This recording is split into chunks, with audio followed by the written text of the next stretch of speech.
মেয়ে যখন শ্বশুর শাশুড়িকে না দেখে জামাইকে নিয়ে আলাদা থাকে, তখন মা বাবার বুকটা গর্বে ভরে যায়, কি আনন্দই না লাগে।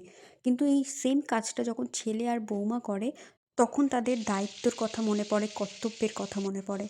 আরে নিজের মেয়েকে আগে শেখাও পরের বাবা মায়ের কিভাবে সেবা করতে হয়, তাহলেই না পরের মেয়ের সেবাগুলো তোমরাও পাবে। এটা বোঝে আর কতজন। মেয়ে যখন পুজোর সময় জামাইয়ের সাথে রেস্টুরেন্টে খেতে চায়, জামা কাপড় কেনে, ঘুরে বেড়ায়, তখন কতই না আনন্দ পায় আমার শাশুড়ি। আর একদিন যদি ছেলে বৌমা দুজনে বাইরে ঘুরতে যায়, একটু খাওয়া দাওয়া করতে যায়, একটু টাইম স্পেন্ড করে দুজনে আলাদাভাবে, তখন বাড়িতে শুরু হয়ে যায় অশান্তি।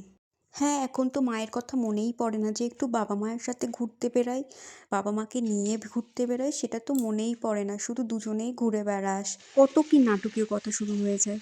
আচ্ছা বলি, এই সমস্ত আবদার কি শুধু ছেলে বউরাই মেটাবে? মেয়েদের কাছে, জামাইয়ের কাছে কি এই রকম আবদারগুলো করা যায় না?